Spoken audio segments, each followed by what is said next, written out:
From the outside, our life was a masterpiece. In the polished Boston suburb of Brookline, Ethan and I were the couple everyone pointed to, the handsome finance manager and the thoughtful art historian, living in a restored Victorian with a garden that was the envy of the neighborhood. Our life was a carefully curated exhibition of success, but only I knew the curator was a vandal, and every beautiful scene was just a canvas for his next act of cruelty. Ethan had a particular fondness for what he called pranks. They were his specialty, little acts of psychological warfare disguised as jokes. He thrived on the jolt of panic in my eyes before the punchline landed, the moment of chaos only he could resolve. It was his way of reminding me that he was the one in control, the one who could giveth and taketh away. I remember last spring, the night before I was scheduled to give the keynote speech at the New England Art Symposium. It was the biggest moment of my career, the culmination of 2 years of research. I had rehearsed for weeks, my lecture notes filled with color-coded tabs and scribbled insights. That evening, as I did a final run-through in my office, Ethan came in, kissed my head, and told me how proud he was. An hour later, my notes were gone. Panic, cold and sharp, seized me. I tore the office apart, my heart hammering against my ribs. Ethan watched from the doorway, a look of faux concern on his face.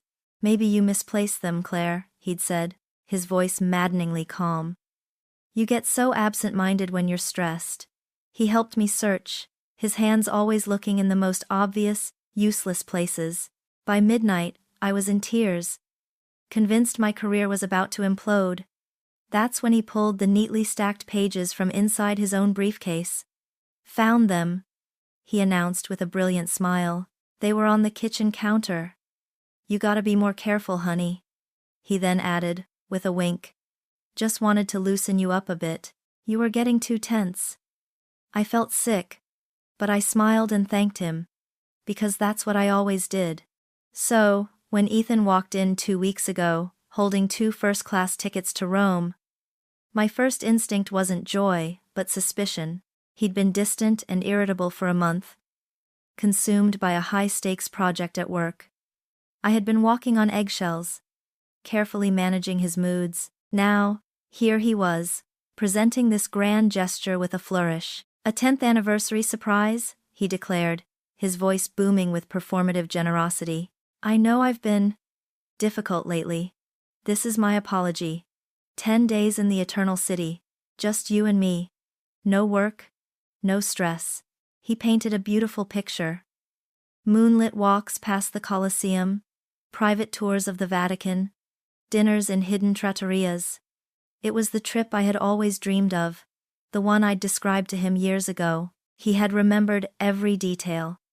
Against my better judgment, a fragile, cautious optimism began to bloom in my chest. Maybe this was it. Maybe this was the fresh start we needed, a return to the man I thought I had married. My best friend, Sophie, was less convinced. We sat in our usual coffee shop the following day, the tickets a glossy rectangle on the table between us. She looked at them not as a gift, but as evidence. "So, he ignores you for a month, makes you feel like you're the source of all his problems, and then expects a first-class ticket to erase it all?" she said, stirring her latte with more force than necessary. "It's his classic move, Claire. He breaks a window, then buys you a new house so you'll thank him for it." "It's not like that this time," I argued, though my voice lacked conviction. "He seems genuinely sorry. He wants to reconnect." Sophie just looked at me, her eyes full of a sad, familiar concern. "I hope you're right," she said softly. "Just be careful. With Ethan, the grander the gesture, the sharper the knife." I squeezed her hand and promised I would, dismissing her words as I always did, because clinging to hope was less painful than facing the truth. I wanted to believe in the masterpiece, even if I knew the paint was poison. The moment we stepped out of the taxi, Rome enveloped me. The air itself felt different, thick with the weight of millennia, smelling of espresso, ancient stone, and blooming jasmine. For an art historian, it was more than a destination, it was a pilgrimage. My exhaustion from the flight vanished, replaced by a thrumming, palpable excitement. Every cobblestone, every ochre-colored wall, every sliver of a hidden courtyard seen through an iron gate, was a piece of a story I had studied my entire life. Ethan, for his part, played the role of the perfect, indulgent husband flawlessly. He handled the check-in at our luxurious hotel overlooking the Piazza Navona, charmed the concierge into upgrading our suite, and ordered champagne to our room. He was attentive, holding my hand as we took our first walk, listening with a focused intensity as I pointed out the genius of Borromini's architecture in the Church of Sant'Agnese in Agon. For those first 24 hours, he was the man I had first fallen in love with, and I allowed myself to believe Sophie had been wrong. The unsettling undercurrent began with a small, seemingly practical gesture. As we prepared to go out the next morning, he held up a sleek, black travel bag. "Everything goes in here," he said, his smile unwavering. "Passports, wallets, credit cards. Rome is notorious for pickpockets. I got this, it's slash-proof, RFID blocking the works. I'll be the quartermaster for this trip just to be safe." I hesitated, my hand on my own purse. "I can be careful," I started to say. "Honey, don't argue," he said, his tone shifting from charming to firm in a heartbeat. "Let me take care of you. Isn't that why we're here?" I relented, dropping my wallet and passport into his bag, feeling a familiar, quiet surrender. A small cold knot formed in my stomach, but I told myself it was just jet lag. Later that morning, over cappuccinos at a cafe, he unveiled his grand plan. He reached into his bag, the secure, theft-proof bag, and pulled out a beautiful parchment-style envelope sealed with wax. "Your anniversary scavenger hunt begins now," he announced, his eyes gleaming with excitement. "I've spent weeks on this, Claire. A series of clues designed just for you. They'll take you on a journey through the heart of the city. And the final clue will lead you to the most incredible, romantic anniversary dinner of your life." My heart did a little flutter. It was thoughtful, creative, and centered entirely around my passions. It was the ultimate romantic gesture. "Ethan, this is amazing," I breathed, genuinely touched. "I know you'll crush it," he said, beaming. "But there are rules. To make it a real adventure, we do this separately. I'll be following my own set of clues to get things ready at the final destination." He then handed me a small, cheap-looking mobile phone and a €50 note.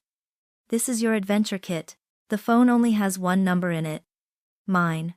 Call me when you solve each clue, and I'll give you the next one. And the cash is for gelato or a taxi if you get stuck. But try not to use it."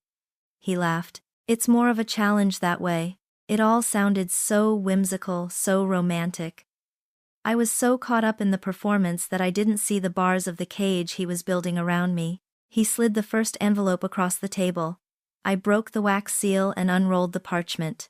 It wasn't a simple riddle. It was a photograph of a small, obscure detail from a sculpture. A specific curl of marble drapery. Below it was a line of text. "Where the angel's sorrow offers the only way forward." I knew it instantly. It wasn't one of the famous crowded sites. It was from a lesser-known Bernini funerary monument in the Church of San Francesco, Arepa, a sculpture of the Blessed Ludovica Albertoni.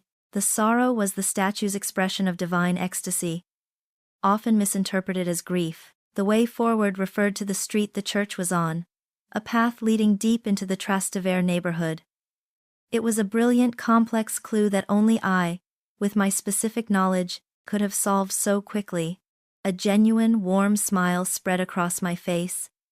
He saw me. He had listened to all my ramblings about obscure art and forgotten masters. In that moment, he had given me the one thing I craved most: validation. "I know where it is," I said, my voice filled with excitement. "I knew you would," he said, leaning over to kiss me. "Now go. Your adventure is waiting." I watched him walk away, weaving through the crowded piazza, and felt a surge of love and gratitude that eclipsed any doubt. I was so focused on the cleverness of the bait that I never once suspected the trap. The bus ride to Trastevere was a sun-drenched dream. I felt like a local, navigating the city's arteries with a newfound confidence. The Church of San Francesco, Aripa, was just as I'd imagined, a quiet haven tucked away from the thundering crowds. Inside, Bernini's sculpture of Ludovica Albertoni was breathtaking. A masterclass in marble that seemed to breathe with life. I stood before it for a long time, feeling a profound connection to the art, to the city, and to Ethan for sending me here. My pride was a warm, glowing thing. He had seen the real me, the scholar, the historian.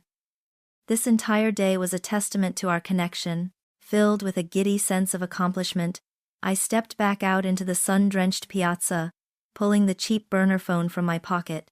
My fingers were trembling slightly with excitement as I selected the single contact, Ethan, and pressed call. I imagined his cheerful voice, the playful praise, the next clever clue. The call didn't ring. It went straight to a flat, sterile tone, followed by a recorded message in rapid-fire Italian. I didn't need to understand the words to know the meaning. Disconnected. Confusion came first. I stared at the phone. Maybe the network here was bad. I walked to the other side of the piazza and tried again. The same deadening tone. I tried a third time. A fourth. A fifth. A frantic rhythm of hope and failure. The warmth of my pride began to curdle into a cold, creeping dread. It had to be a mistake. His phone died. He dropped it. There was a logical explanation. There had to be. My first instinct was to get a taxi. To get back to the hotel. To the safety of our room where he was surely waiting. Worried sick. I hailed the first one I saw. The driver, a grizzled man with a kind face. Piazza Navona, I said. My voice shakier than I intended. He nodded, but then pointed to the meter and said something in Italian, gesturing with his hands. I understood the universal language of money. I opened my wallet and looked at the €50 note Ethan had given me. It felt like a fortune that morning. Now, as the driver shook his head and quoted a price of €70 for the cross-city journey, I saw it for what it was. A pittance. Not enough. Humiliation washed over me as I apologized and got out of the cab. The journey back was a confused, stressful blur of navigating bus schedules I couldn't quite decipher. The endless ride on a crowded, sweltering bus felt like a punishment. Every stop a small delay in finding out the truth I was becoming increasingly terrified to face. My frantic rationalizations grew weaker with every passing minute. 2 hours later, disheveled and drenched in a cold sweat, I burst into the opulent, air-conditioned lobby of our hotel. The cool air was a shock. The concierge, a man named Alessandro whose name I remembered because Ethan had made a point of over-tipping him, looked up with a polite professional smile. "Signora Thompson," he said, his smile faltering slightly as he took in my distressed appearance. "Is everything all right?" "My husband Ethan," I gasped, leaning on the marble counter. "Is he in our room? My phone isn't working, I got lost." Alessandro's expression became one of carefully practiced neutrality. It was a look I knew from my work in museums, the look of someone about to deliver bad news about a priceless broken object. "Signore Thompson is not here," he said softly. "Not here? Is he in the bar? The restaurant?" The concierge cleared his throat, avoiding my eyes. "No, signora.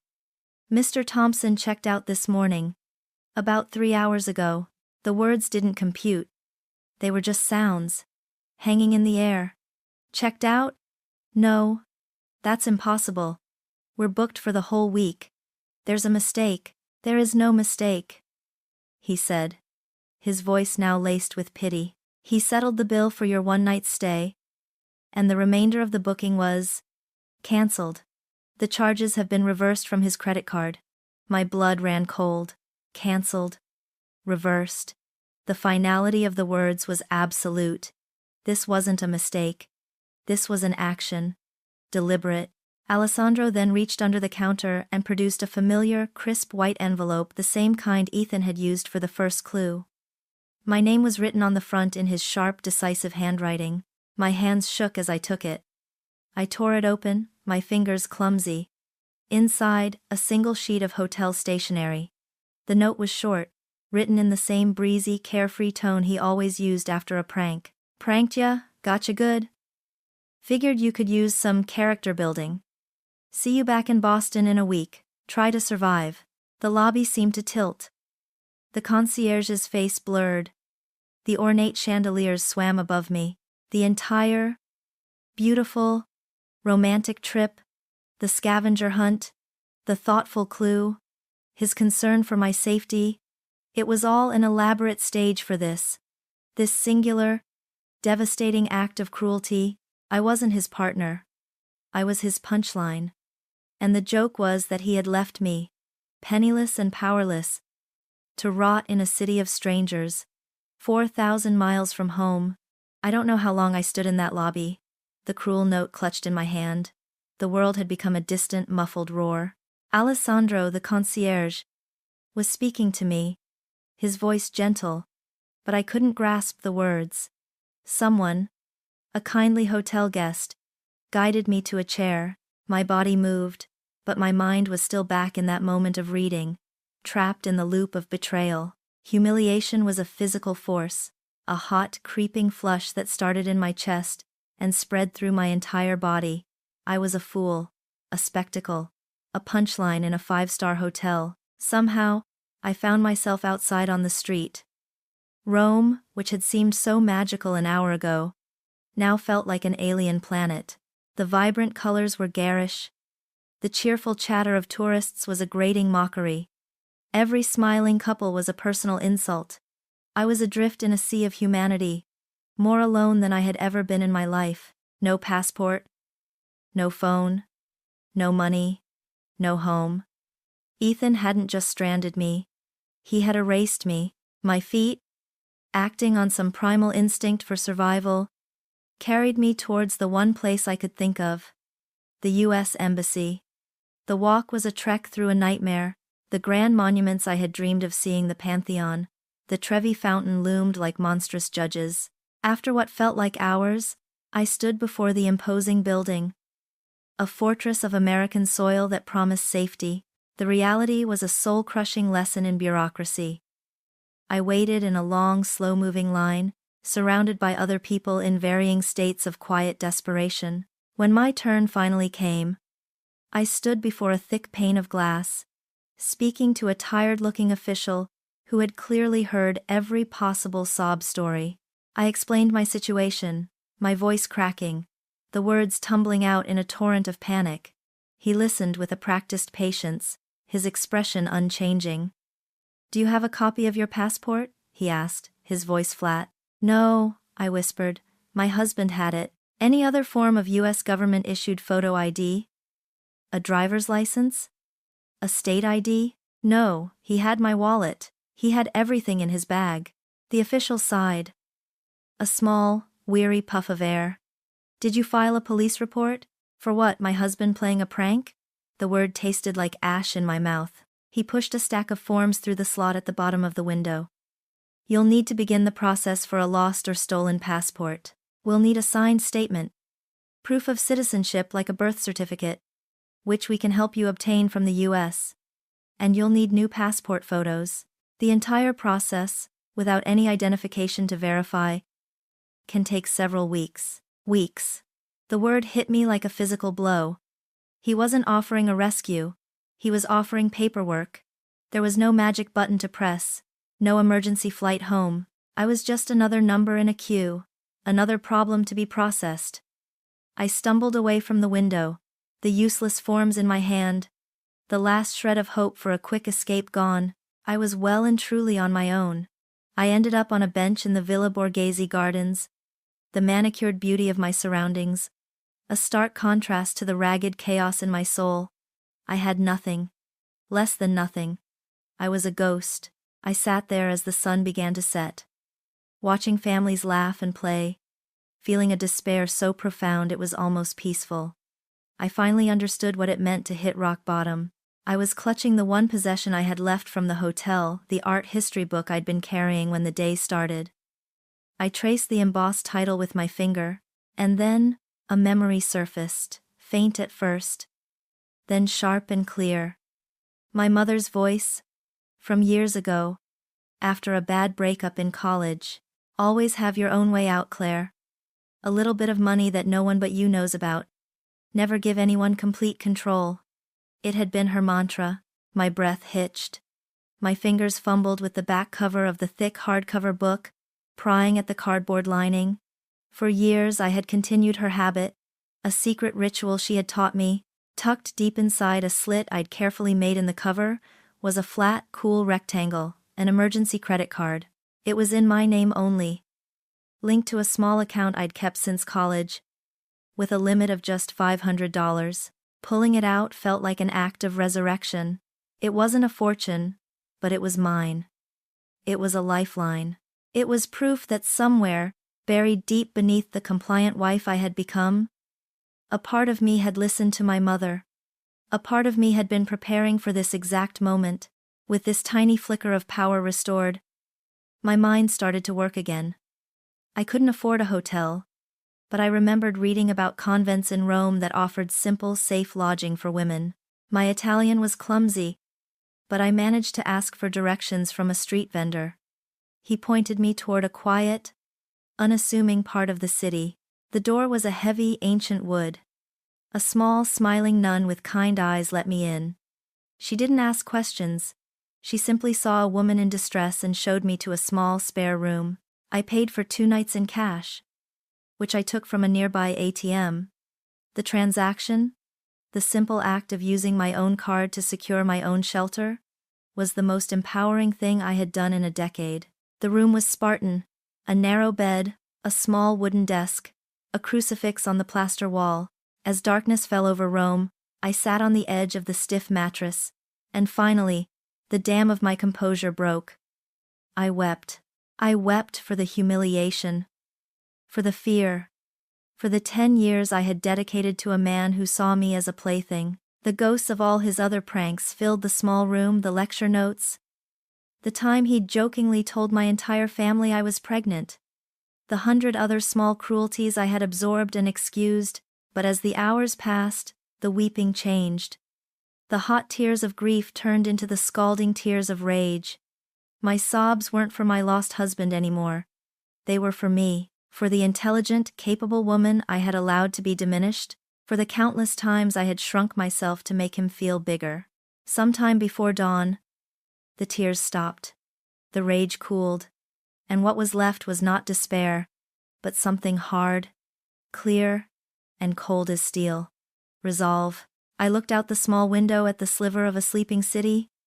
He had expected me to panic, to fall apart, to call our friends and family begging them to find him, to rescue me.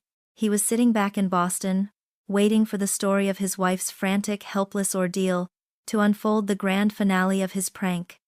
He wanted me to come crawling back, broken and grateful, and in that silent Spartan convent room, I made a vow. I would survive, but I would not be coming home. He would not get the ending he had written for me. I woke to the sound of church bells, a sound so ancient and foreign it took me a moment to remember where I was. The gray light of dawn filtered into the Spartan convent room. The despair of the previous night was gone, replaced by an unnerving, crystalline clarity. I was not a victim in a tragedy. I was the protagonist of a story Ethan had tried to write for me, and I was about to tear out the page and start a new chapter. He wanted me to crawl back. He wanted me to break. I would do neither. That satisfaction would be denied him. My first move was not to the embassy or an airline office. It was to an ATM, where I withdrew a precious €20 from my dwindling funds. I walked through the waking city, past the produce trucks unloading in the piazzas, and the shopkeepers rolling up their metal grates. I found what I was looking for on a narrow side street. A small, dusty art supply shop that smelled of turpentine and old paper. Inside, I bought a simple, wire-bound sketchbook and 3 sticks of charcoal. The purchase felt more significant than any I had ever made. It was an investment not in survival, but in my soul. Art was my language. My first love, the part of me that Ethan had never been able to touch or tarnish.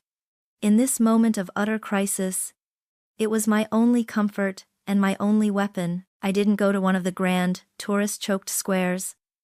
Those places were tainted with the memory of my arrival with him. Instead, I found a small, unnamed piazza with a crooked fountain at its center, where a few locals were drinking their morning coffee.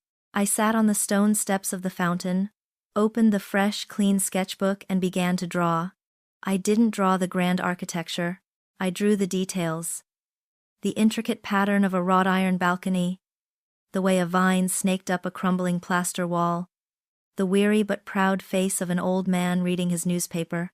The act of observation, of translating the world into lines and shadow, was a meditation. It silenced the frantic, screaming voice of panic in my head, and focused me. For the first time in what felt like an eternity, I wasn't Ethan's abandoned wife or a stranded tourist. I was an artist at work. My focus was so complete that I didn't notice the small crowd that had gathered behind me. A young couple from Australia whispered about the life in my sketches. A German tourist pointed to the drawing of the old man and asked, in broken English, if it was for sale. I was so startled that I simply nodded. He pressed a 10-euro note into my hand and took the page, thanking me profusely. It was the first money I had ever earned from my art. It felt like $1 million.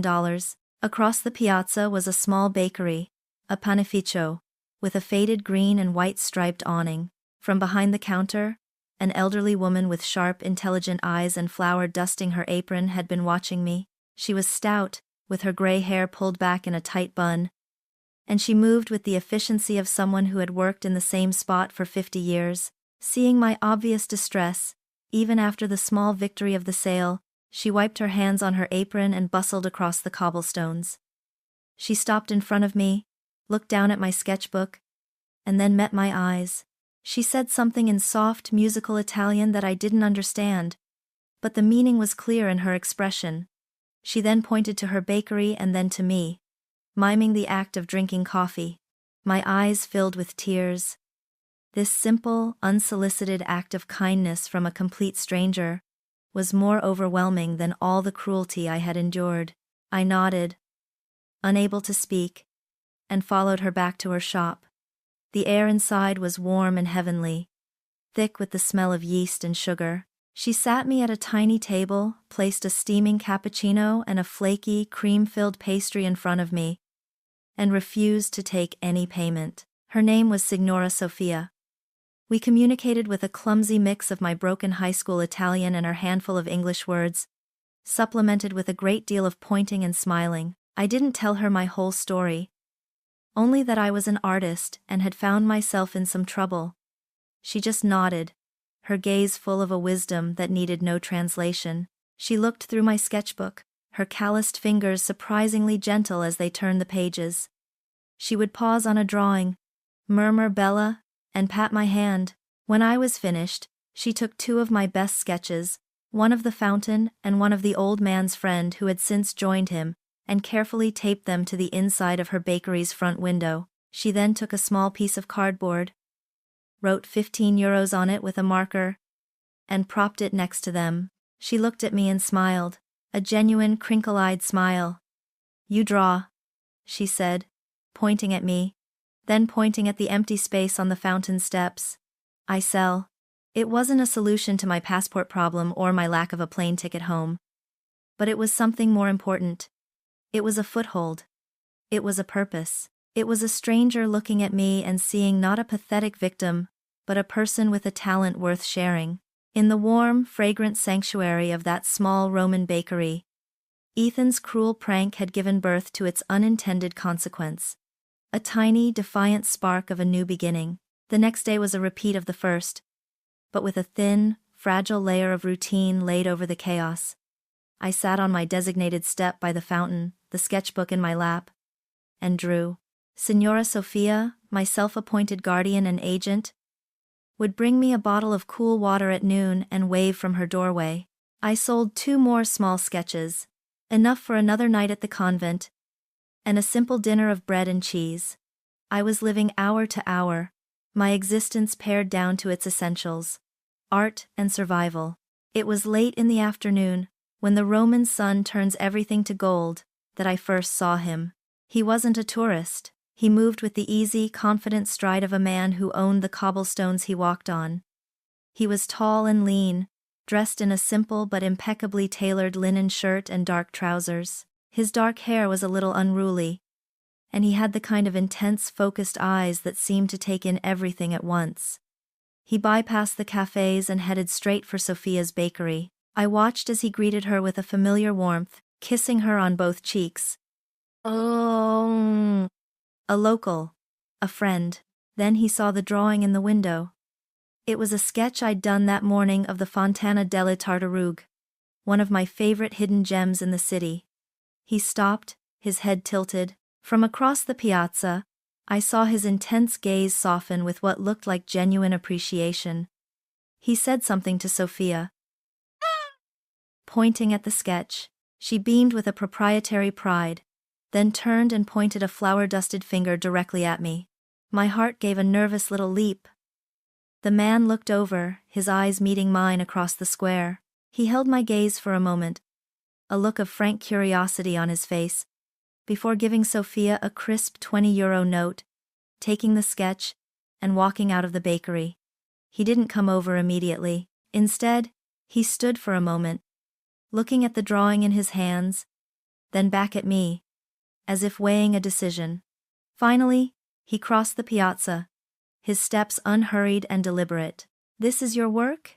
he asked, his voice a low, pleasant baritone. His English was perfect, accented with the melody of his native Italian. I nodded, feeling suddenly shy. "Yes. You've captured its melancholy," he said, his eyes on the sketch. "Most people only see the whimsy of the turtles. They miss the sadness in the boys' faces. It takes an artist to see that." He looked up, and his dark eyes were warm and direct. "My name is Lorenzo." "Claire," I managed to say. "It is a pleasure to meet you, Claire. I own the restaurant across the way, La Lanterna Antica." He gestured with his head to an elegant establishment with dark green awnings and ivy crawling up the walls. It was the kind of place Ethan would have insisted on, a place I now felt I had no right to even look at. "I have been admiring your work in Signora Sophia's window. You have a great talent. There is a soul in your lines." Praise from a stranger, so genuine and specific, was a balm on my raw nerves. "Thank you," I said, my voice barely a whisper. He sensed my hesitation, my guardedness. His expression softened with a flicker of concern. "Signora Sophia tells me you are having some difficulties. A lost passport, perhaps?" I just nodded, the sanitized, simple version of the story already forming on my lips. "I see," he said. He didn't press for details. He didn't offer pity. Instead, his gaze became practical, yet kind. An artist cannot work on an empty stomach, and I cannot, in good conscience, have such a talented woman sitting on my doorstep without offering her a proper meal. "Please, allow me to thank you for the beautiful drawing. Be my guest for lunch." I started to refuse, the ingrained habit of not wanting to be a bother still strong, but he raised a hand. "It is not charity," he said firmly, as if reading my mind. "It is a professional courtesy. And besides, I have a feeling you have not had a good plate of pasta in a while." 5 minutes later, I was seated in a quiet corner of his beautiful sunlit restaurant.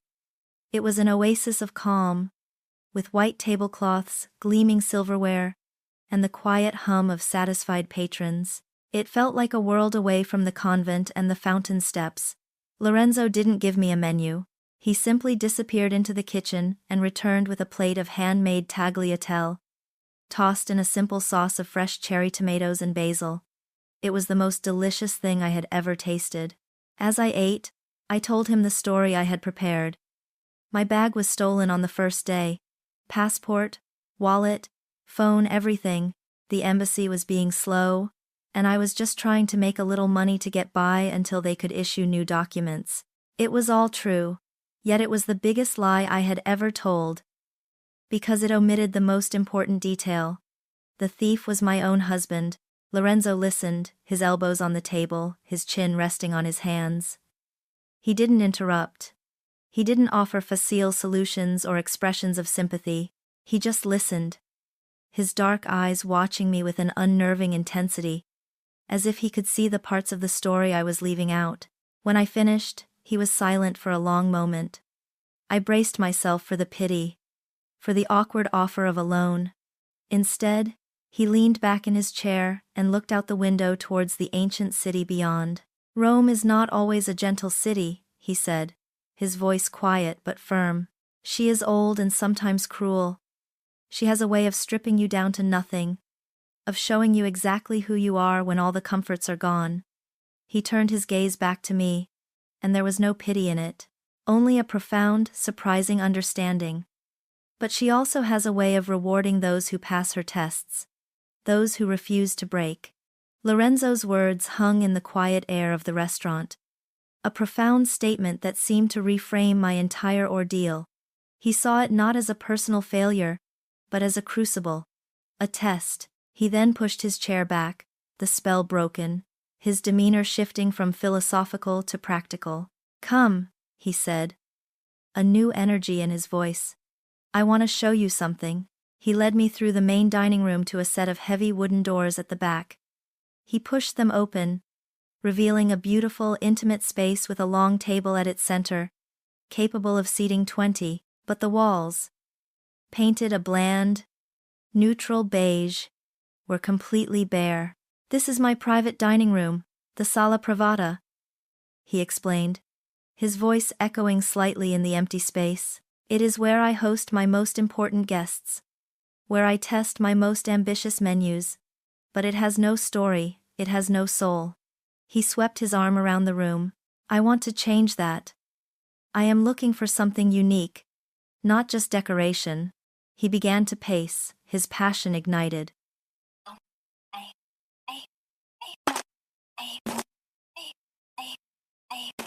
"My food is about history. I study ancient Roman recipes from the time of Apicius. I trace the journey of spices along the Silk Road, the arrival of the tomato from the New World. Every dish I create is a conversation with the past." He stopped and looked at me, his eyes burning with intensity. "I want that conversation to be on these walls. I want a mural that tells the story of Roman cuisine, from the feasts of Lucullus to the simple perfection of cacio e pepe. A visual history." As he spoke, the art historian in me awoke from its trauma-induced slumber. My mind began to race, picturing the frescoes of banquets in Pompeii, the medieval manuscripts illustrating harvests, the Renaissance paintings where food was a symbol of wealth and status. "You could show the evolution of bread," I heard myself say, the words tumbling out before I could stop them. "From the simple flatbreads of the Republic to the enriched loaves of the Papal Court.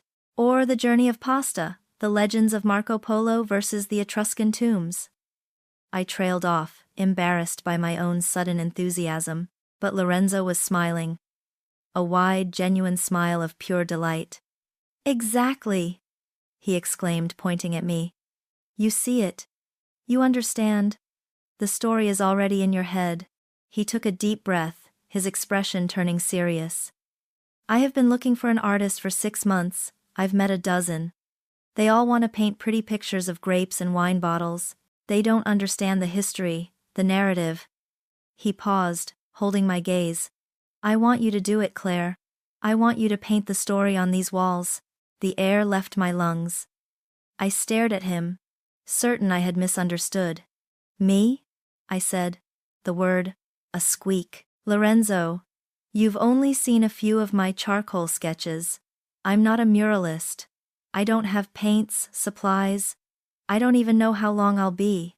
I will buy you every paint, every brush, every canvas you need to practice." He interrupted, his confidence unwavering. "Charcoal, paint, it doesn't matter. The soul is in your lines. I can see it.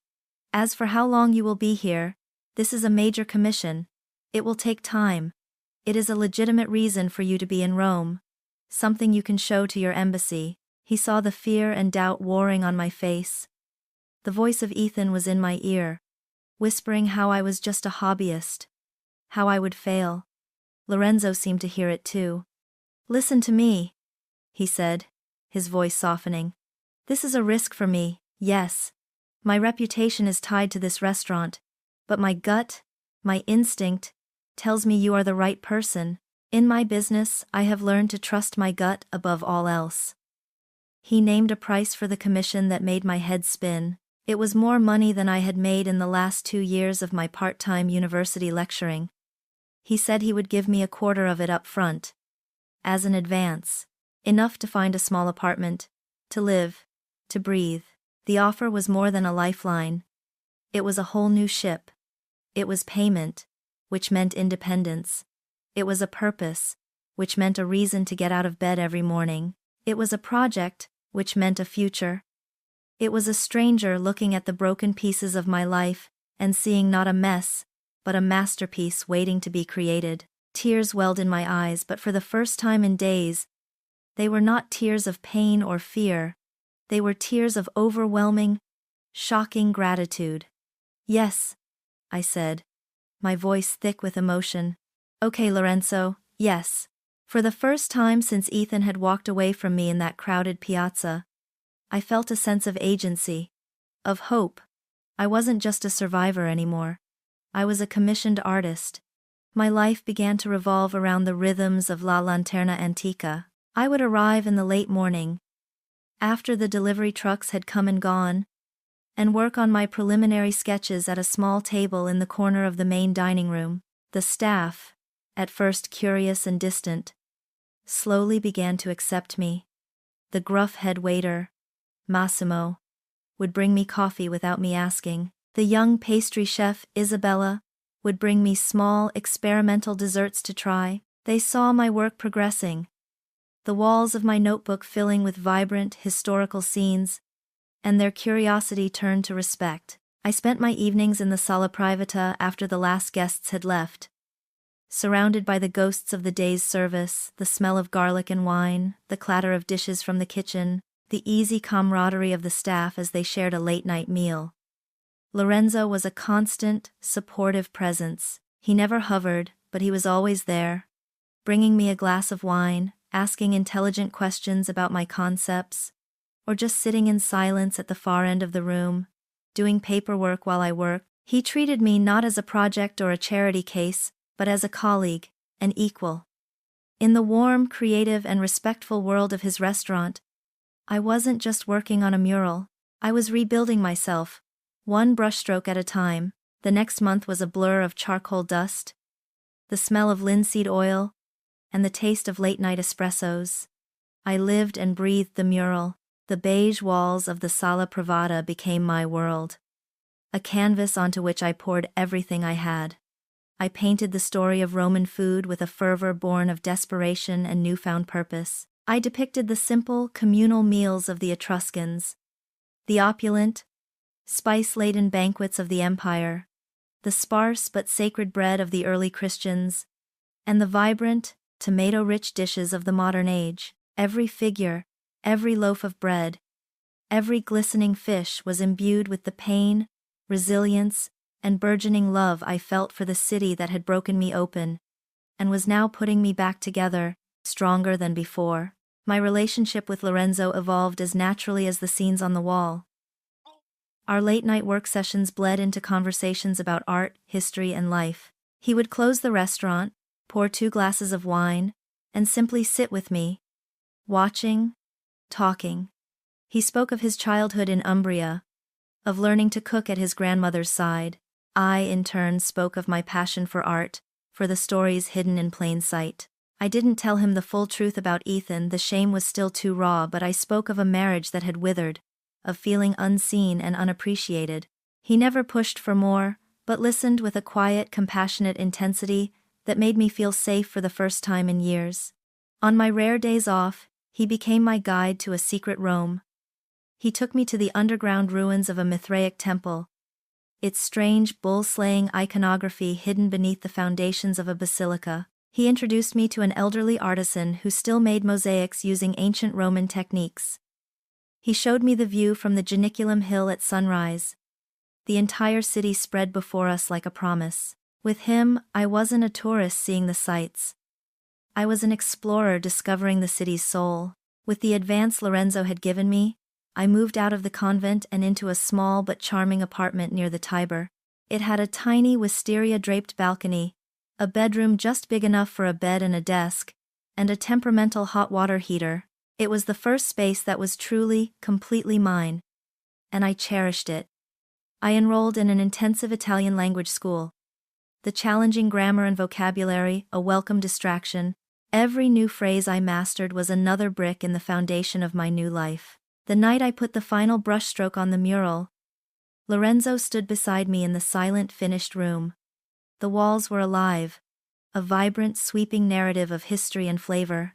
He didn't speak for a long time. He just walked the length of the room, his eyes tracing the stories I had painted.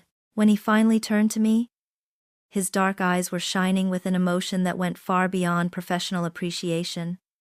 "Claire," he said, his voice thick, "you have not just decorated a room. You have given my restaurant its heart." The mural was an immediate sensation. Lorenzo hosted a small party to unveil it, inviting local food critics and journalists. They were captivated. An influential critic from La Repubblica wrote a glowing review, praising not only Lorenzo's latest menu but also the breathtaking historical narrative that diners can now feast their eyes upon. The Sala Privata became the most sought-after booking in Rome. The success was intoxicating, and it sparked an idea. One evening, as we celebrated the glowing review, I turned to Lorenzo. "People love the story on the walls," I said, a new confidence in my voice. "What if we took the story to the streets?" And so, Art and Appetizers was born. It was a venture that married our passions perfectly. 3 times a week, I would lead a small, exclusive tour group, no more than 8 people, through a specific art-focused itinerary. We would explore the hidden masterpieces of Caravaggio in a small church, or the pagan symbolism in a Renaissance chapel. I wasn't a guide reciting facts. I was a storyteller, bringing the art and the artists to life. The tour would culminate here, at La Lanterna Antica, where Lorenzo would have prepared a multi-course tasting menu, directly inspired by the art we had just seen. After a tour focusing on the decadent colors of Titian, he would serve a saffron risotto. After exploring the stark chiaroscuro of Caravaggio, a dish of squid ink pasta, it was an instant, runaway success. We were booked out months in advance. Tourists and locals alike clamored for a spot. My Italian was becoming fluent, my knowledge of the city was encyclopedic, and my confidence had solidified from a fragile spark into a steady, burning flame. I was no longer the woman Ethan had abandoned. I was the co-creator of one of the most unique cultural experiences in Rome. I wasn't just surviving anymore, subsisting on the kindness of strangers. I was building a business, a reputation, and a life that was rich and full and entirely my own. I was thriving. The day I held my new passport in my hand, I felt the last piece of the old Claire fall away. It was a simple document, but it was proof of my identity, my citizenship, my right to move through the world on my own terms. It was a key, and it was time to lock the door to my past. That afternoon, Lorenzo took me to meet his family's lawyer, Signora Moretti. She wasn't what I expected. She was a woman in her late 60s, impeccably dressed, with a mind as sharp as a stiletto. She worked out of an ancient, book-lined office that smelled of leather and lemon polish. I sat before her, not as a victim, but as a client. I laid out the entire story, from the lecture notes to the scavenger hunt to the cruel note left in the hotel. I provided the dates, the times, and the single damning piece of evidence I still had. A photo of the note I'd taken before throwing it away. Signora Moretti listened without interruption, her steepled fingers resting on her chin. Her expression was unreadable. When I finished, she was silent for a moment. Then she gave a curt, decisive nod. "Abbandono del domicilio coniugale e crudeltà estrema," she said, her voice crisp. "Spousal abandonment and extreme cruelty. Under international marital law, and given the premeditated and malicious nature of your husband's actions, we have very strong grounds. We will file here, in Rome, the jurisdiction where the abandonment took place." She looked at me, a flicker of something like admiration in her shrewd eyes. "He wanted you to be helpless in a foreign land. We will use that foreign land to deliver his consequences." 2 weeks later, the gears of justice began to turn, 4,000 miles away. In Boston, Ethan Thompson was on top of the world. He was in the middle of his firm's open-plan office, a sleek glass and chrome cathedral to capitalism, regaling his junior analysts with a story. He was leaning against a desk, his suit jacket off, his sleeves rolled up, the picture of charismatic, casual authority. His audience was laughing at all the right moments. To them, he was the guy who had it all. A high-powered job, a corner office on the horizon, and a beautiful, if slightly eccentric, wife. For the past 2 months, he had been carefully crafting a narrative about my absence. Claire's on a bit of a European walkabout. He'd tell people with a knowing, indulgent chuckle, "You know how artists are. So passionate. We had a tiny spat before we were meant to leave, and she decided she needed some me time to find herself. She'll be back when she's done being dramatic." It was the perfect story. It painted him as the patient, understanding husband and me as a flighty, unreliable creative type. It had worked perfectly. He was just getting to the punchline of his story, when a man in an unremarkable gray suit stepped into the circle of analysts. He was of average height and build, the kind of man who was professionally invisible. "Ethan Thompson?" he asked, his voice polite but firm. Ethan's smile didn't falter. "That's me," he said, expecting a delivery or a message. The man held out a thick, legal-sized envelope. "You've been served," he said, his voice carrying just enough to silence the chatter of the nearby desks. He placed the envelope directly in Ethan's hand, turned, and walked away. The public nature of the act, the formal, unfamiliar words, sent a ripple of curiosity through the office. Ethan, ever the performer, laughed it off. "Looks like someone's unhappy with my fantasy football trades," he joked, but his smile was strained. He walked back to his glass-walled office, the envelope in his hand. Feeling the weight of dozens of pairs of eyes on his back, he sat down at his desk and tore it open, still expecting a subpoena for some minor corporate dispute. What he saw made the blood drain from his face. The documents were in both Italian and English. At the top, in stark, official font, were the words, "Tribunale Ordinario di Roma," the Court of Rome. And then he saw my name, the petitioner, and his own, the respondent. He read the grounds: spousal abandonment, extreme cruelty. His carefully constructed world began to dissolve. Attached to the legal filing was my sworn affidavit, a multi-page, detailed, and coldly factual account of his prank. It described the scavenger hunt, the disconnected phone, the cancelled hotel booking, the theft of my passport and money. It even included the verbatim text of the note he had left for me. The prank wasn't a secret joke anymore. It was Exhibit A in a legal proceeding, a testament to his calculated malice. He sat there, frozen, the papers shaking in his hand. The lie he had so carefully constructed had been obliterated by a single, transatlantic delivery. He was not the patient husband. He was the villain. Then, his phone, sitting on the polished surface of his desk, began to light up. It was my best friend, Sophie. He ignored the call. A moment later, a text from her. "I hope it was worth it." Then the phone rang again. My mother. He ignored it. Then his own mother. Her contact photo, a smiling, wholesome image that now seemed like an accusation. Then came the calls and texts from their friends. A flood of digital judgment. The news was spreading. A firestorm ignited by the legal documents. His cover story hadn't just been questioned. It had been executed in public. The isolation he had so brilliantly designed for me had boomeranged across the ocean and found its true target. He was the one who was now stranded, alone on an island of his own making, in the middle of his own life. The silence in Ethan's office was a living thing. A heavy, suffocating blanket woven from the whispers and averted gazes of his colleagues. The legal documents lay on his desk like a death certificate for the life he had known. But that silence was just the calm at the eye of the hurricane. Outside his glass walls, the storm was raging. The news spread through their social circles with the ruthless speed of a digital wildfire. Sophie, armed with the terrible validating truth she had suspected for years, became its primary accelerant. She didn't gossip. She conducted a campaign of quiet, factual dissemination. She called their 3 closest couple friends, her voice steady and somber. "I need to tell you what really happened to Claire," she would begin.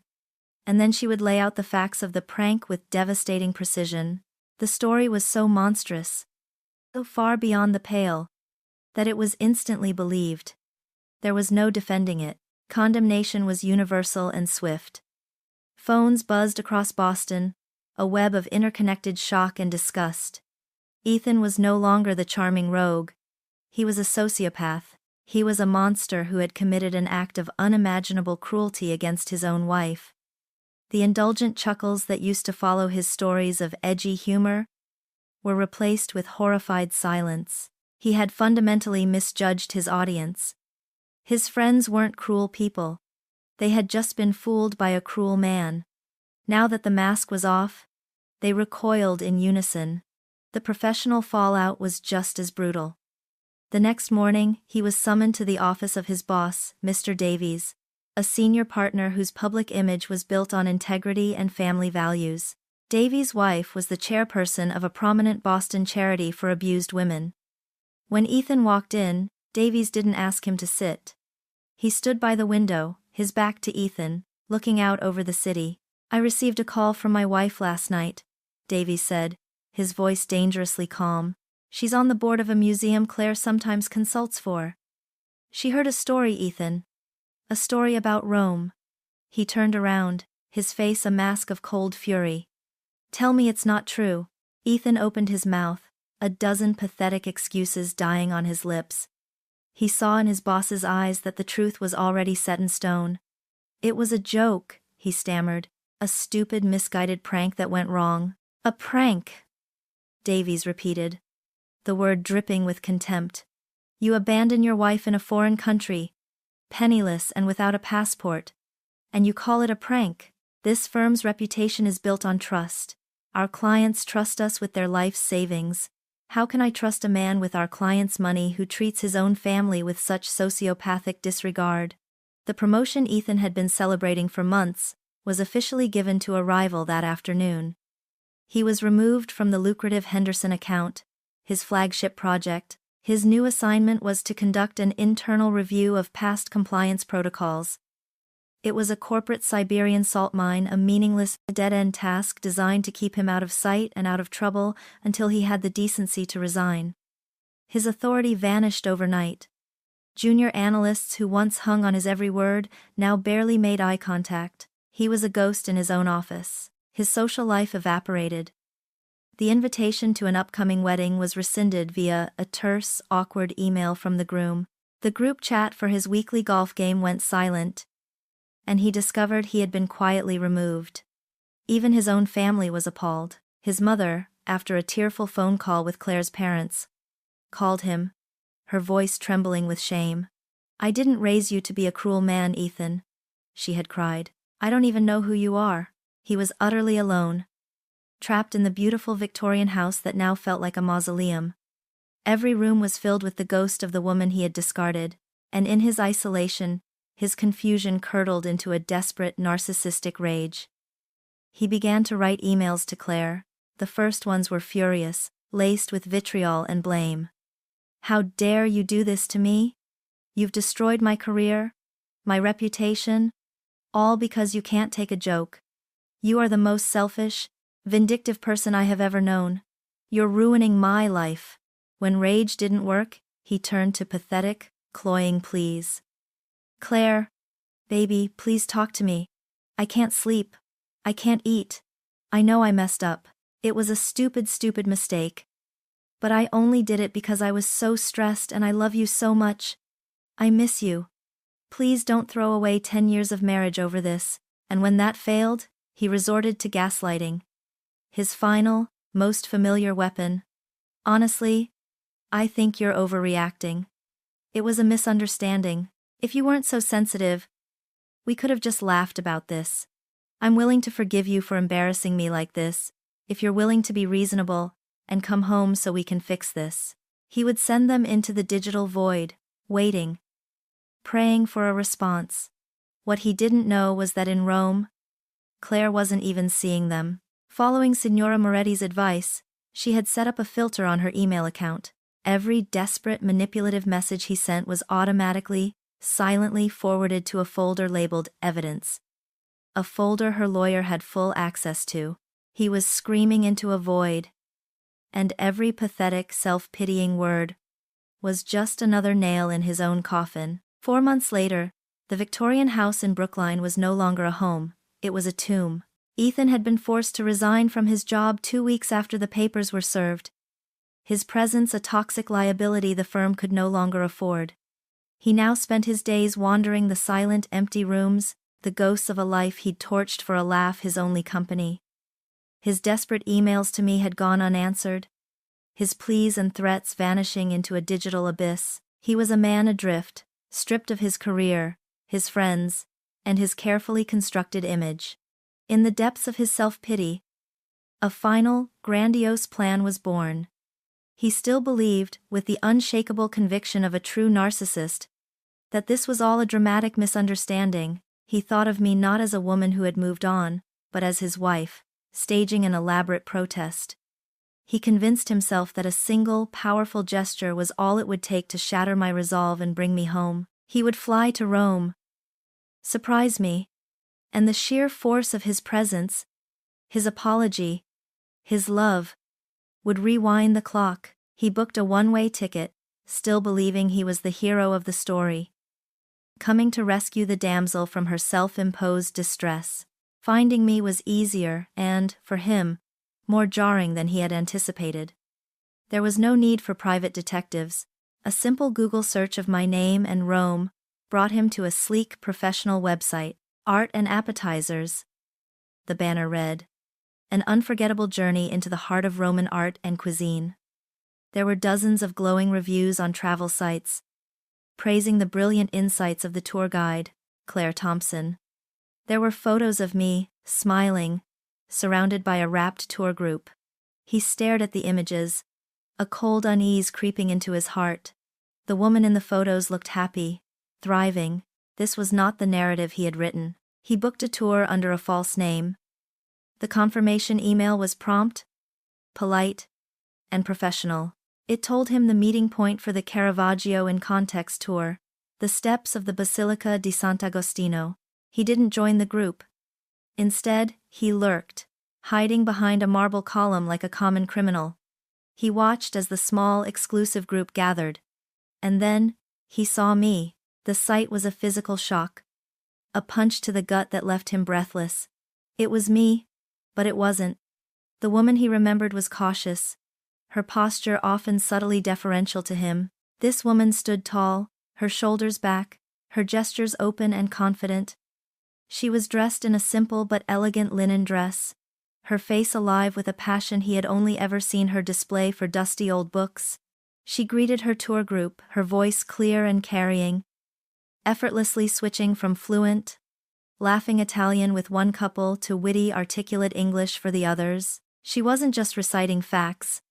She was weaving a story, her eyes alight, her audience utterly captivated. She was radiant. This confident, luminous woman was a complete stranger to him. He had thrown me into the fire, expecting me to be consumed by the flames. He never imagined I would emerge reborn, forged into something stronger and more brilliant than before. His shock curdled into a bitter, resentful jealousy.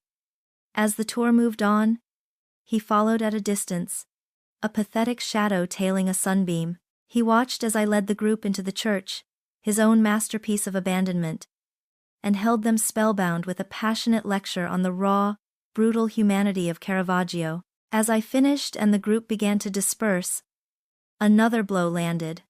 A man detached himself from the shadows near the church entrance, where he had clearly been waiting. It was Lorenzo. He didn't rush forward or make a scene. He just waited, and the look on his face was one of pure, unadulterated adoration. It wasn't the possessive pride Ethan had always felt for me. The pride of owning a beautiful object. This was the quiet, profound respect of a man witnessing the woman he loves in her element. I saw him, and a smile of genuine, unreserved joy lit up my entire face. A smile he hadn't seen directed at him in years. I walked over to Lorenzo, and he gently brushed a stray strand of hair from my cheek, his touch both familiar and tender. They spoke in low, laughing Italian, their intimacy as natural and easy as breathing. The sight of it was a dagger in Ethan's ego, twisting deep. He hadn't just been replaced. He had been rendered utterly irrelevant. This was the moment he chose to step forward from the ruins of his own making. He strode towards us, his face a mask of pained sincerity. "Claire?" he said, his voice husky with rehearsed emotion. I turned, and my smile didn't just vanish. It was instantly replaced by a look of cold, detached surprise, as if I were looking at a vaguely familiar stranger.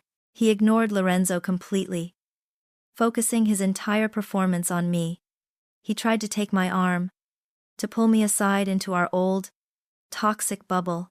"Claire, I had to come," he began, launching into the speech he had practiced 1,000 times on the flight over. "I've been in hell. Losing you, it's been the biggest mistake of my life. I was wrong, I was a fool, I was an idiot. I came all this way to tell you that I love you, and I know, deep down, you still love me. We can fix this. Please, just let me explain." Ethan's words, a torrent of practiced regret, washed over me without finding any purchase. He was performing, playing the role of the contrite husband, and he expected me to play my part, the tearful, wounded wife, overwhelmed by his grand gesture and ready to forgive. He was playing a scene from a movie that had ended months ago. I raised a hand. A simple, quiet gesture that cut through his monologue more effectively than a shout ever could. He stopped mid-sentence, his mouth hanging open, utterly thrown by my refusal to follow the script. For the first time in our entire relationship, I looked at him not through a filter of love, or hope, or even anger, but with the cool, dispassionate clarity of a historian examining an artifact. I saw him for what he was. A hollow man, terrified of being unseen. The emotion that rose in me wasn't the rage he expected, nor the pain he secretly hoped for.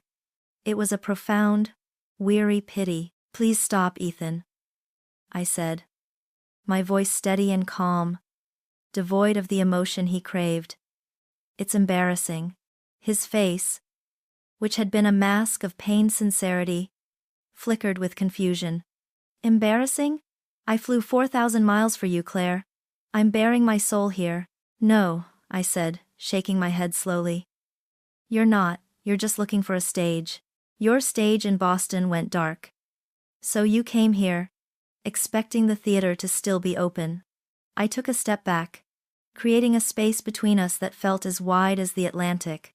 Lorenzo stood a few feet away, silent and watchful, a guardian at the edge of my new world.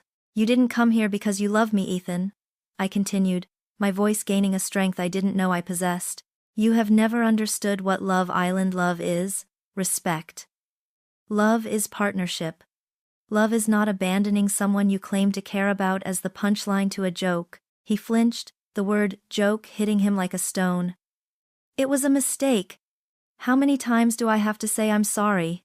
"This isn't about your apology," I said, and this was the final, devastating truth. Your entire life is a performance, and you need someone in the front row, applauding. For 10 years that was me. Then it was your friends, your colleagues, your family. But the show is over. They've all walked out. The reviews are in, and they're terrible. So you came here, to the last person on earth you thought you could force to watch, to clap, to tell you that you're still the star. My voice was not cruel, merely factual. You didn't come here because you miss me. You came here because you missed the applause. He stared at me, his face a mess of disbelief and wounded pride. He was utterly defenseless against this kind of analysis. He was prepared for a fight, for tears, for drama. He was not prepared for a diagnosis. How can you be so cold?" he sputtered, reverting to his last resort. painting me as the villain. He reached for my arm again, his grip desperate. "This isn't you. This is him," he snarled, finally acknowledging Lorenzo with a jerk of his head. "He's turned you against me." I pulled my arm away. Not with a struggle, but with a finality that was absolute. I didn't even glance at Lorenzo. My new life didn't need a defender. It stood on its own. "Goodbye, Ethan," I said. And then I did the one thing he could never have anticipated. I turned my back on him and walked away. He called my name, his voice a pathetic, cracking plea. He started to follow, but Lorenzo simply shifted his weight, moving to stand in the space I had just vacated. He didn't raise his hands. He didn't say a threat. He was just an immovable object. A human wall between Ethan's dead past and my vibrant future. Ethan stopped, his path blocked. He looked at Lorenzo, a man who was everything he pretended to be. Confident, respected, and genuinely loved. He opened his mouth to say something. To rage. To threaten. But Lorenzo spoke first. His voice was quiet, almost a whisper, yet it carried the weight of a final judgment. "La commedia è finita," he said. "The comedy is over." The words, in their perfect, simple finality, broke something in Ethan. He deflated, the last of his blustering, performative energy draining out of him. He looked from Lorenzo's implacable face to my retreating back. He was no longer the director of the play. He was just a forgotten actor on an empty stage, defeated, humiliated, and rendered utterly irrelevant on a public stage of his own making. Ethan was left standing alone in the middle of a Roman piazza. The tourists laughed. The afternoon sun cast long shadows from the ancient ruins, and the life of the city buzzed on around him. Completely indifferent to his existence, he was a ghost from a life he had single-handedly, and so stupidly, destroyed. 6 months later, the Roman twilight painted the sky in strokes of rose and lavender. I was sitting on the terrace of the apartment Lorenzo and I now shared, a beautiful space overlooking the terracotta rooftops of Trastevere. The scent of night-blooming jasmine drifted up from the courtyard below. My laptop was open. Not for frantic emails to a lawyer, but for finalizing the schedule for a new tour I'd designed. The Forgotten Queens of Rome. Our business was flourishing. Our life was a quiet, happy rhythm of shared passions and peaceful evenings. An email popped into my inbox, the subject line simple and final.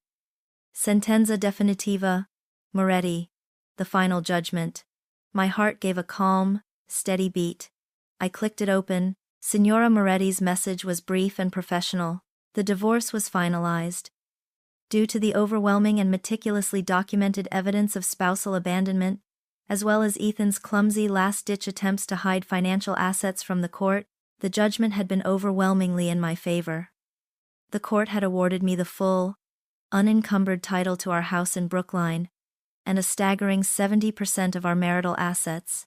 Justice, it turned out, could be quantified. There was no triumphant fist pump, no shout of victory. Just a long, slow exhale. It was the breath I felt like I had been holding for 10 years. It was the sound of the last chain breaking. I spent the next hour online, not looking at real estate listings for myself, but researching charities. I found one in Boston that provided legal aid and emergency housing for women escaping abusive situations. I initiated a wire transfer, sending nearly half of the settlement to them as an anonymous donation. It wasn't about erasing the past, but about using its wreckage to build a future for someone else. Just as I closed my laptop, Lorenzo stepped onto the terrace, holding 2 flutes of chilled Prosecco, the bubbles dancing in the fading light. He handed one to me, his smile warm and easy. He had seen the email arrive and had known, without a word, what it meant. "A cosa brindiamo?" he asked softly. "What are we toasting to?" I looked out at the magnificent, ancient skyline of the city that had once been my prison and was now my home. I saw the distant dome of St. Peter's, the shadowy outlines of the hills, the 1,000 lights that were beginning to flicker on, each one a small story of a life being lived. I thought of the woman who had arrived here, full of a fragile, misplaced hope. I thought of the woman who had been left with nothing but her own spirit. And I thought of the woman I was now. A genuine, peaceful smile touched my lips. I raised my glass to meet his. Character building, I said. We clinked glasses, the clear, bright sound hanging for a moment in the warm evening air, before being carried away on the Roman breeze. Thank you for joining us for another episode of my channel. Claire's story is a powerful reminder that sometimes, the cruelest acts of others can become the catalyst for our greatest liberation. What Ethan intended as a prison became Claire's proving ground, showing that the best revenge isn't loud and explosive, but is found in building a life so full of joy, success, and love that the past simply has no place to live. What did you think of Ethan's karmic downfall? Let us know in the comments below. And don't forget to like, subscribe, and hit that notification bell, so you never miss a story of satisfying justice.